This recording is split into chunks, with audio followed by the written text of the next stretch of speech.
Why is it that the most spiritually aware souls are born into the most painful families? Sit with that question for a moment. It's one of those thoughts that doesn't leave you easily because deep down you've probably felt it. That strange paradox.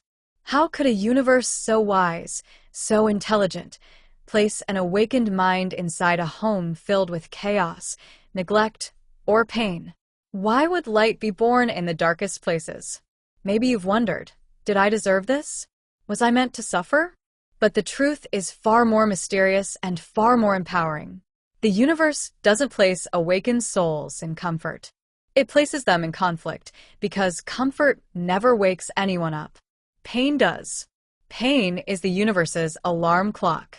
It shakes the soul and whispers, "Wake up, there's more to you than this." Alan Watts once said the wound is the place where the light enters you. Think about that. The soul that feels everything, the one that questions everything, is not cursed. It's being shaped, because in a world asleep, it takes fire to awaken consciousness. The awakened soul doesn't emerge from peace. It's forged in chaos, like gold purified in heat or a diamond born from pressure. The soul learns to shine because it was surrounded by darkness. Maybe your family didn't understand you. Maybe you were the quiet one, the observer, the deep thinker. You felt things no one else seemed to notice.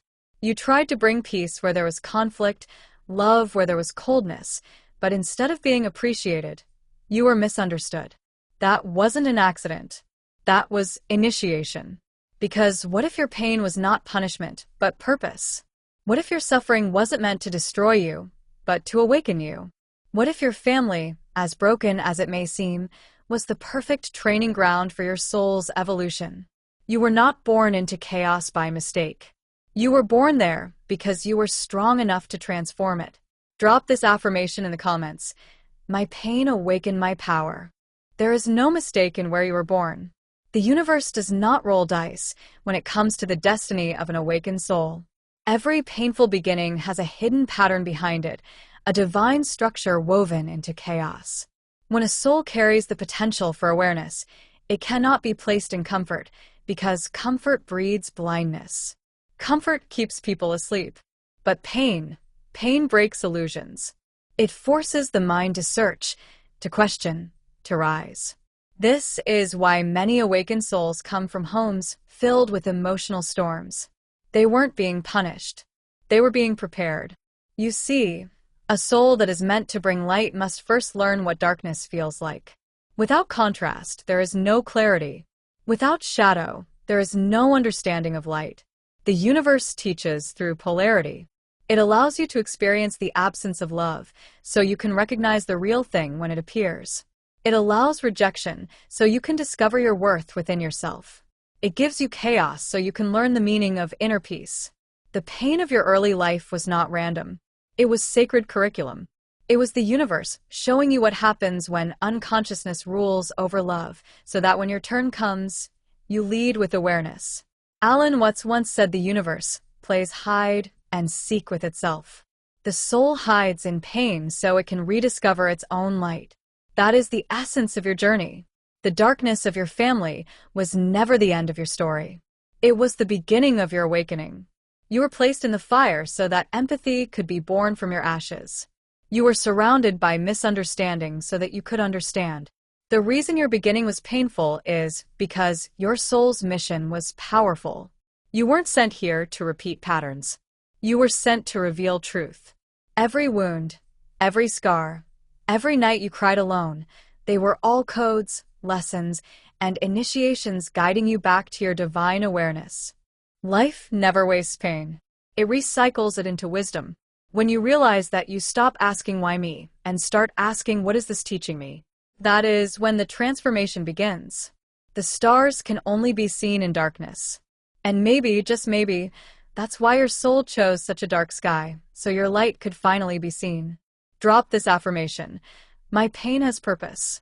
Your family is not your enemy. It is your first mirror, the original classroom where your soul begins to recognize itself. Every smile, every argument, every wound from them reflects a hidden lesson about who you are and who you are not. The awakened soul often grows up surrounded by chaos, misunderstanding, and emotional coldness. Not because it deserves it, but because that is the fastest way to awaken self-awareness. When you live in a house where love feels conditional, where affection turns into control, where silence becomes a weapon, you start to see what unconsciousness looks like up close. That mirror doesn't show beauty. It shows distortion. But in that distortion, awareness is born. You begin to realize what love isn't, and that becomes the seed of understanding what love truly is. The toxic family teaches, through contrast, it reveals the cost of living asleep. It shows what happens when wounds rule over wisdom. You start noticing patterns. Anger passed from father to son. Fear inherited from mother to child. Guilt traveling silently through generations. And as painful as it is to see, you become the observer of the entire cycle. The awakened soul doesn't just experience pain, it studies it. It looks into the eyes of dysfunction and begins to decode it. Why are they like this? Why can't they love properly? Why does it all feel so heavy? Those questions are not rebellion. They are awakening. They are the first sparks of light entering a dark room. Alan Watts once said, "You do not understand yourself by running away from your family. You understand yourself by observing what they reflect within you." When you stop fighting the mirror and start reading its message, something profound happens. You start seeing that their pain was never personal. They projected what they never healed. Their anger wasn't against you. It was against their own unhealed stories. You realize that your family's dysfunction is not your identity. It is your initiation. The moment that understanding sinks in, you stop trying to change them and you start transforming yourself. You stop seeking validation and start creating peace within you. You learn to separate their chaos from your clarity. That's how the mirror becomes a teacher, by forcing you to see yourself through reflection, not reaction. You were not born to repeat your family's pain. You were born to recognize it and rise above it. Drop this affirmation. My family taught me awareness. Suffering is not the end of awakening. It is the beginning. Every moment of pain, rejection, or emotional confusion that you faced growing up was not just hardship. It was initiation. The awakened soul learns to see meaning where others only see misery. When love becomes distorted, when warmth turns into coldness, when words cut deeper than silence, something inside you begins to stir. You start asking questions. Why does love hurt? Why does kindness disappear? Why do people destroy what they claim to care about? Those questions are not weakness. They are sparks of consciousness, lighting up the darkness. Within pain, forces the mind to go inward. It breaks the surface and makes you search for truth beyond illusion. You start realizing that love without awareness becomes control, and care without consciousness turns into manipulation. That realization is not born from books. It's born from surviving emotional fire. Alan Watts once said, to suffer without understanding is hell. To suffer and see through it is awakening. That is exactly what happens when your soul transforms pain into perception. You stop being the victim of your story and become the witness of your evolution. You begin to see that every heartbreak was polishing your soul like metal in fire. The heat didn't destroy you. It revealed your strength. You start noticing patterns in your reactions. How you protect your peace, how you respond to chaos, how you choose silence over argument. That awareness means your suffering has served its purpose. It has refined your energy into wisdom. The more you observe your pain without running from it, the more power you gain over it. You understand that feelings are not enemies. They are messengers guiding you back to balance. When you stop blaming the world and start listening to your inner voice, you begin to heal. That is the true birth of awareness. When your suffering becomes your teacher, you learn that growth is not always gentle. Sometimes it's brutal, raw, and lonely. But that loneliness teaches self-reliance. That confusion teaches clarity. That heartbreak teaches detachment. Every scar on your heart is proof that you have felt deeply. And through feeling deeply, you have become awake. The pain you went through was never pointless. It was sacred preparation for your higher self. Remember this truth. Fire doesn't destroy the metal, it refines it. You are that metal, and every trial you survived made you more radiant. Drop this affirmation. My pain made me wise. Generational pain is one of the most invisible prisons humanity lives in. It passes silently through words, habits, and emotions, moving from parent to child like an unseen inheritance. Anger becomes tradition.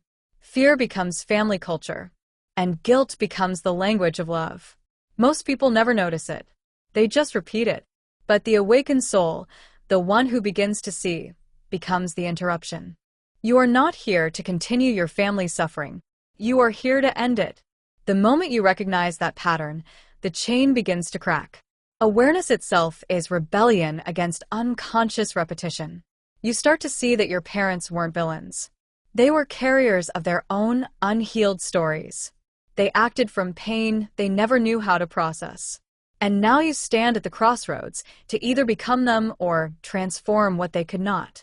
Alan Watts once said you are under no obligation to be who you were yesterday. That truth is the essence of spiritual liberation. When you see the dysfunction, you are no longer trapped by it.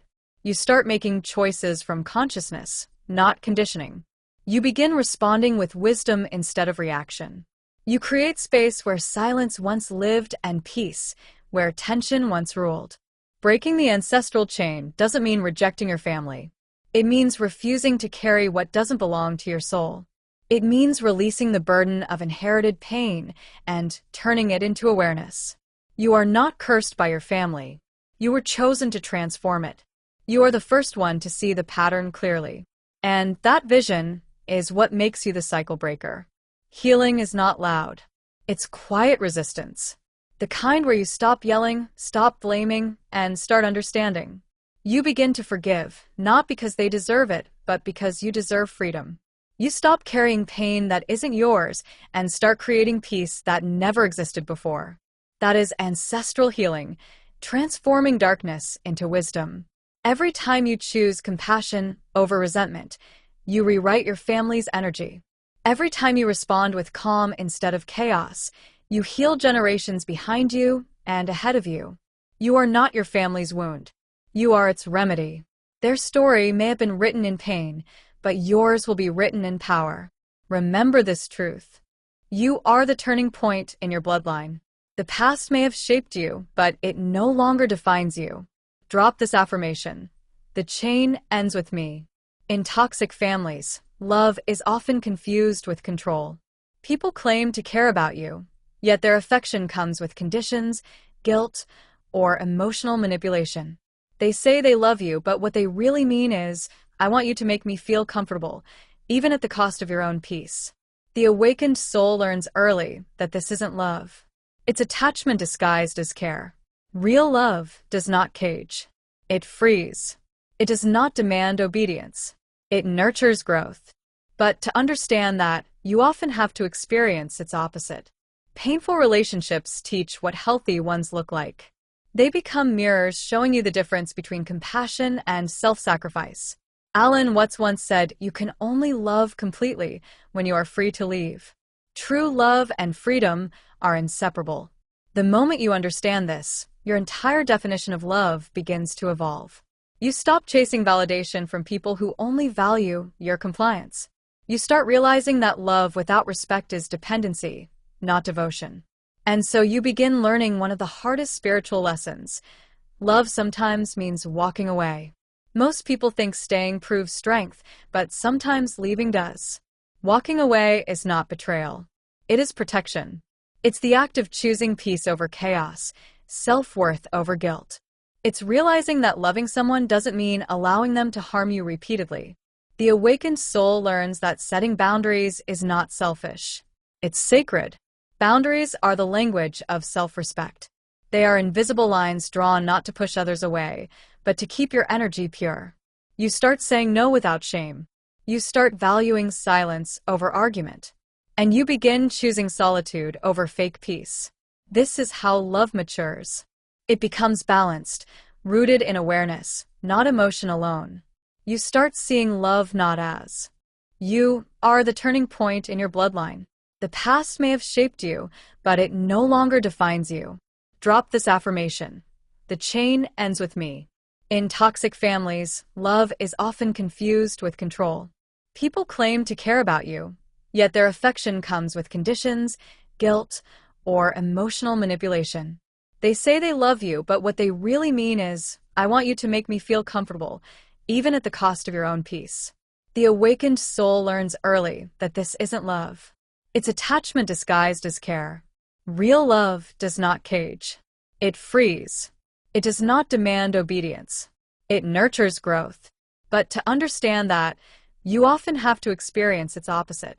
Painful relationships teach what healthy ones look like. They become mirrors showing you the difference between compassion and self-sacrifice. Alan Watts once said, "You can only love completely when you are free to leave." True love and freedom are inseparable.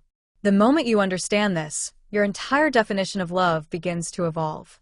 You stop chasing validation from people who only value your compliance. You start realizing that love without respect is dependency, not devotion. And so you begin learning one of the hardest spiritual lessons. Love sometimes means walking away. Most people think staying proves strength, but sometimes leaving does. Walking away is not betrayal. It is protection. It's the act of choosing peace over chaos, self-worth over guilt. It's realizing that loving someone doesn't mean allowing them to harm you repeatedly. The awakened soul learns that setting boundaries is not selfish. It's sacred. Boundaries are the language of self-respect. They are invisible lines drawn not to push others away, but to keep your energy pure. Something to beg for, but something to embody. The more you respect yourself, the more authentic your relationships become. People who truly love you will honor your boundaries. You are the turning point in your bloodline. The past may have shaped you, but it no longer defines you. Drop this affirmation. The chain ends with me. In toxic families, love is often confused with control. People claim to care about you, yet their affection comes with conditions, guilt, or emotional manipulation. They say they love you, but what they really mean is, I want you to make me feel comfortable, even at the cost of your own peace. The awakened soul learns early that this isn't love. It's attachment disguised as care. Real love does not cage. It frees. It does not demand obedience. It nurtures growth. But to understand that, you often have to experience its opposite.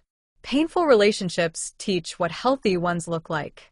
They become mirrors showing you the difference between compassion and self-sacrifice. Alan Watts once said, "You can only love completely when you are free to leave." True love and freedom are inseparable. The moment you understand this, your entire definition of love begins to evolve.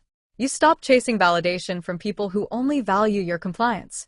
You start realizing that love without respect is dependency, not devotion. And so you begin learning one of the hardest spiritual lessons.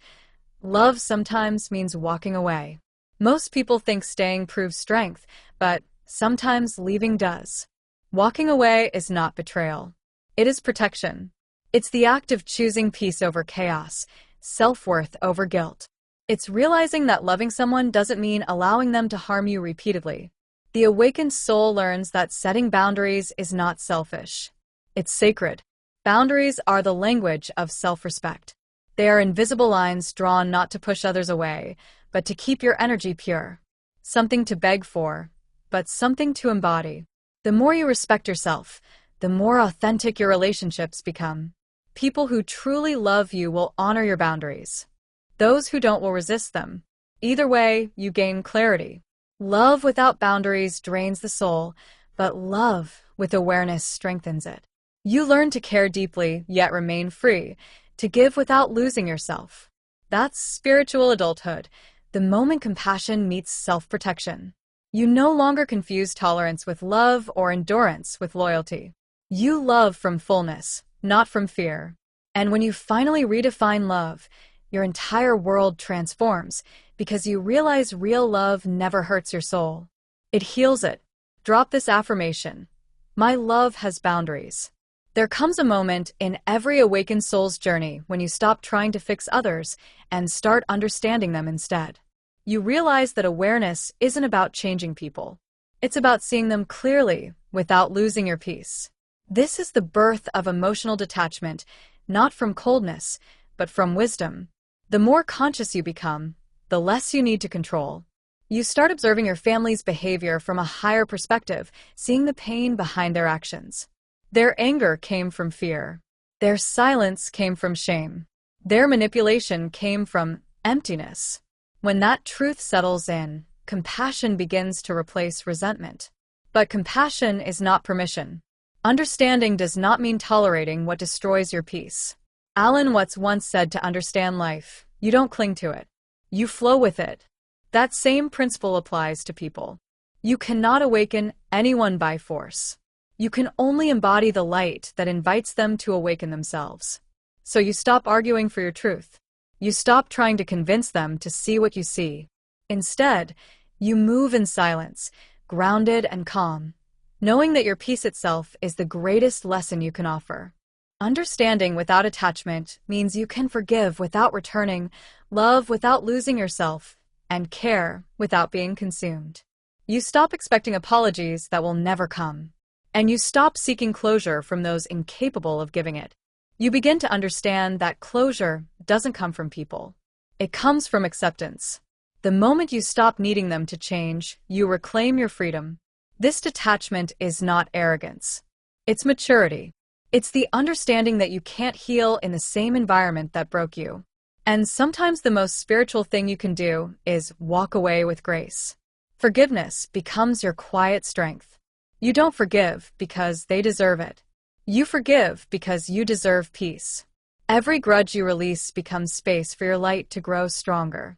The awakened soul no longer fights the darkness. It simply shines through it.